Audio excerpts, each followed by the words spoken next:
सोचिए अगर कल सुबह उठकर आपको खबर मिले कि किसी बहुत बड़ी विदेशी टेक कंपनी ने मतलब मान लीजिए एप्पल या गूगल ने मुंबई के बीचों बीच अपना एक मिलिट्री बेस बना लिया हम्म।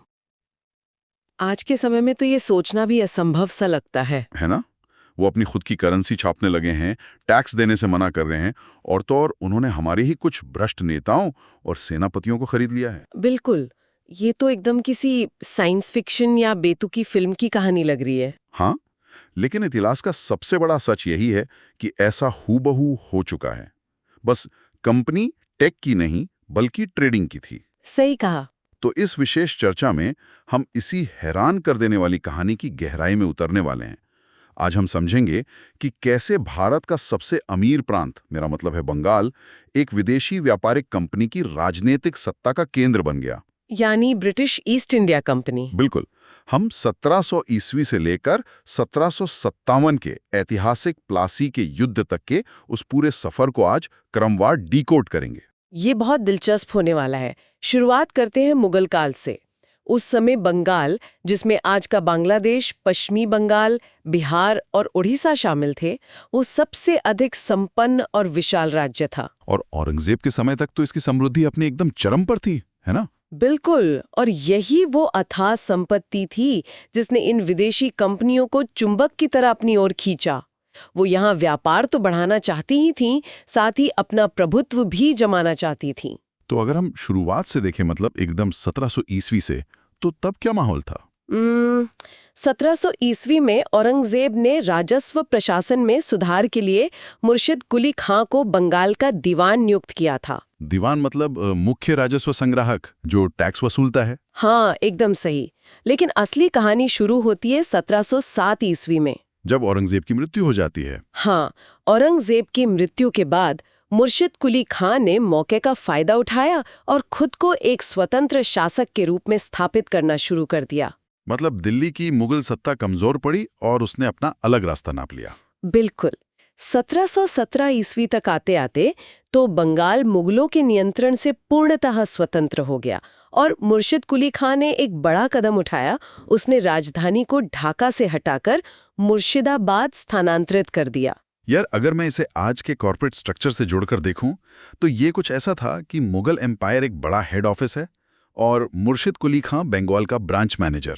हाँ, बिल्कुल सटीक उदाहरण है ये। जब ब्रांच मैनेजर देखता है कि हेड ऑफिस कमजोर हो रहा है, तो वो चुपचाप अपनी अलग इंडिपेंडेंट कंपनी खड़ी कर लेता है, अपना नया हेडक्वार्टर खोल लेता है। और मजे की बात यह है कि उस ब्रांच मैनेजर ने अपना खुद का कलेक्शन सिस्टम भी बना लिया। अच्छा, वो कैसे? मुर्शिद कुली खान ने भू राजस्व के लिए एक नए कुलीन वर्ग के माध्यम से वसूली करवाई। उसने ठेके पर टैक्स वसूलने की एक नई इजारा व्यवस्था आरंभ की। ये इजारा व्यवस्था या इजारा सिस्टम कैसे काम करता था? जो ठेका लेता था, मतलब राज्य को एक फिक्स्ड अमाउंट दे दिया और फिर किसानों से अपने हिसाब से वसूली। अरे, तो यही वो जमींदार थे जिन्हें आगे चल के अंग्रेजों ने फायदा पहुंचाया। एकदम सही पकड़ा आपने। यही वो जमींदार थे जिन्हें 1793 ईस्वी में लॉर्ड कॉर्नवालिस की स्थायी बंदोबस्त व्यवस्था, जिसे हम परमानेंट सेटलमेंट कहते हैं, उसके अंतर्गत भूमि का वास्तविक स्वामी मान लिया गया था। तो मुर्शिद कुली खान ने जो सिस्टम बनाया, अंग्रेजों ने उसी का फायदा उठाया। लेकिन जब एक इंडिपेंडेंट बंगाल खड़ा हो गया, तो मुर्शिद कुली खान के बाद क्या हुआ? 1727 ईस्वी में मुर्शिद कुली खां की मृत्यु हो गई। उसके बाद उसका दामाद शुजाउद्दीन शासक बना। और उसने कब तक शासन किया? उसने 1739 ईस्वी तक शासन किया। फिर 1739 में शुजाउद्दीन का बेटा सरफराज खां गद्दी पर बैठा।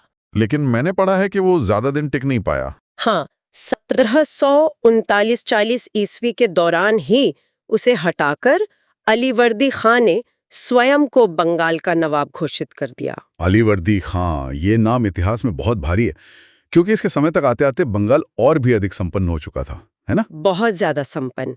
और इसी अमीरी से आकर्षित होकर अंग्रेजों, फ्रांसीसी और डचों ने अपनी व्यापारिक बस्तियां स्थापित करनी शुरू कर दी। और इनमें सबसे महत्वपूर्ण बस्ती हुगली थी। हाँ, हुगली एकदम सेंटर में था।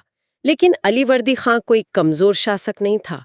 वो अत्यंत शक्तिशाली था और आखिरी ऐसा नवाब था जिसने इन यूरोपीय कंपनियों पर सख्त नियंत्रण रखा। मतलब उसने उन्हें मनमानी नहीं करने दी। बिल्कुल नहीं। उसने अंग्रेजों की कलकत्ता बस्ती और फ्रांसीसियों की चंद्रनगर बस्ती, इन दोनों की किलेबंदी का सफलतापूर्वक और बहुत सख्त विरोध किया। किलेबंदी मतलब वो जो अपने मिलिट्री फोर्ट बना रहे थे। हाँ, अली वर्दी खान ने साफ कह दिया कि तुम व्यापारी हो, व्यापारी की तरह रहो, किले मत बनाओ। अली वर्दी खान का इन कंपनियों के बारे में एक बड़ा ही प्रसिद्ध कथन है, मुझे याद आ रहा है। हाँ, वो शहद की मक्खियों वाला ना। बिल्कुल। उसने कहा था, यदि यूरोपीय कंपनियों को न छेड़ा जाए तो वे शहद देंगी, किंतु इन्हें छेड़ा जाए तो ये काट काट कर मार देंगी। ये कथन बताता है कि अली वर्दी खान कितना दूरदर्शी था। मतलब वो उनका असली इरादा समझता था। हाँ, वो सिर्फ व्यापारिक लाभ चाहता था जो कि शहद था, लेकिन उसे यूरोपीय शक्तियों के सैन्य और राजनीतिक इरादों का पूरा एहसास था। उसे पता था कि इनका डंक कितना खतरनाक हो सकता है। लेकिन फिर ये विवाद इतना बढ़ा कैसे? यहाँ एक शब्द बहुत आता है, दस्तक।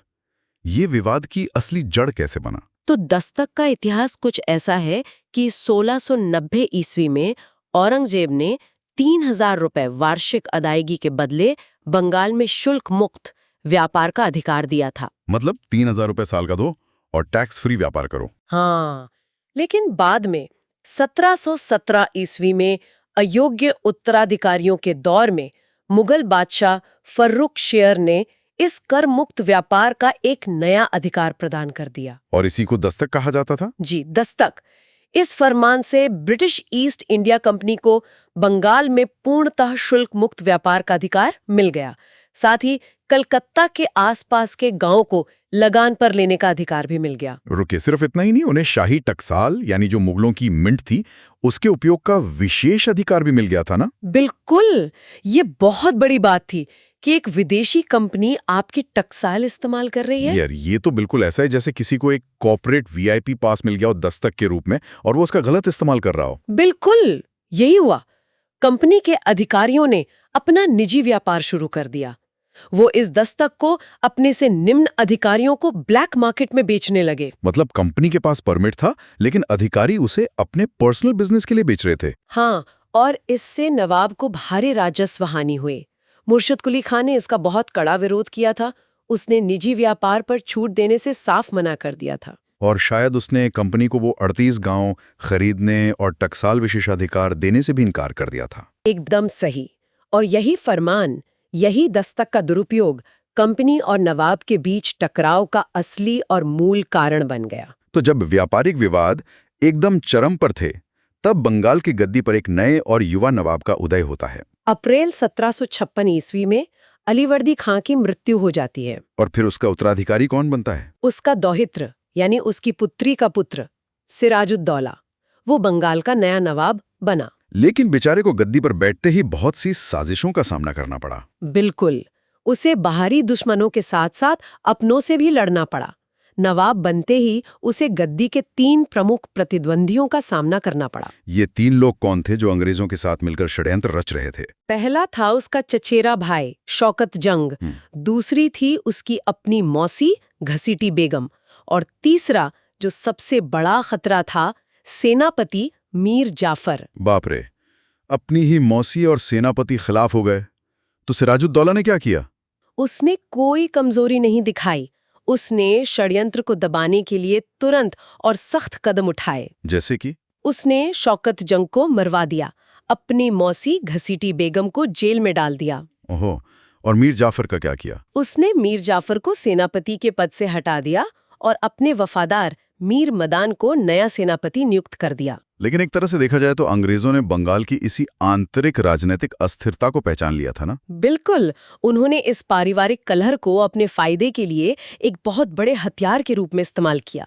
उन्होंने देखा कि नवाब के दरबार में ही इतने दुश्मन हैं, तो उन्हें बाहर से ज्यादा मेहनत करने की जरूरत ही नहीं है। तो सिराजुद्दौला ने आंतरिक विद्रोह को तो कुचल दिया, लेकिन अंग्रेजों के साथ उसका सीधा टकराव अब कैसे अपरिहार्य हो गया था? अंग्रेजों से मतभेद के 3 प्रमुख कारण बन चुके थे। पहला तो वही मुगलों द्वारा प्राप्त दस्तक का लगातार दुरुपयोग। हाँ, वो वीआईपी पास का ब्लैक मार्केट। और दूसरा था नवाब के खिलाफ षड्यंत्रकारियों को अंग्रेजों द्वारा बढ़ावा देना और उन्हें शरण देना।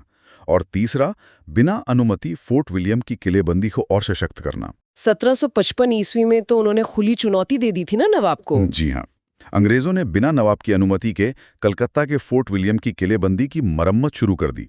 और जो भी विरोधी नवाब के दरबार से भागता, अंग्रेज उसे शरण देकर सत्ता की खुली अवज्ञा करने लगे। ये तो किसी भी शासक के लिए बर्दाश्त से बाहर होगा। बिल्कुल। इसीलिए 1756 ईस्वी में युवा नवाब सिराजुद्दौला ने इस पर कड़ा रुख अपनाया।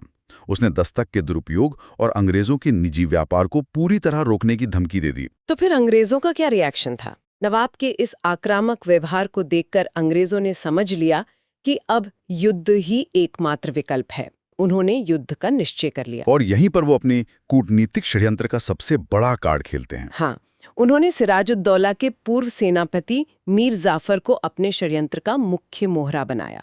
मीर जाफर को गद्दी का लालच दिया गया। और यही मीर जाफर नवाब के पतन का कारण बना। जी, और इसी मीर जाफर के धोखे की वजह से भारत में अंग्रेजी हुकूमत की स्थापना का रास्ता साफ हो गया। प्रभु सत्ता की इस प्रतिस्पर्धा में ब्रिटिश ईस्ट इंडिया कंपनी सफल हुई। और सबसे पहले राजनीतिक सत्ता उन्होंने इसी बंगाल में प्राप्त की। बिल्कुल। और ये सत्ता 2 निर्णायक युद्धों के बाद पक्की हुई।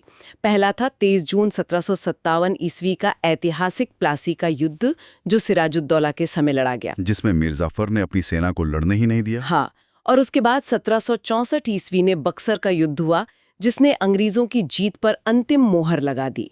मतलब 30 जून 1757 से जो कहानी शुरू हुई, उसने भारत का पूरा इतिहास पलट कर रख दिया। एकदम सही। अंत में इस पूरी चर्चा को सुनने के बाद एक बहुत बड़ा विचार दिमाग में आता है।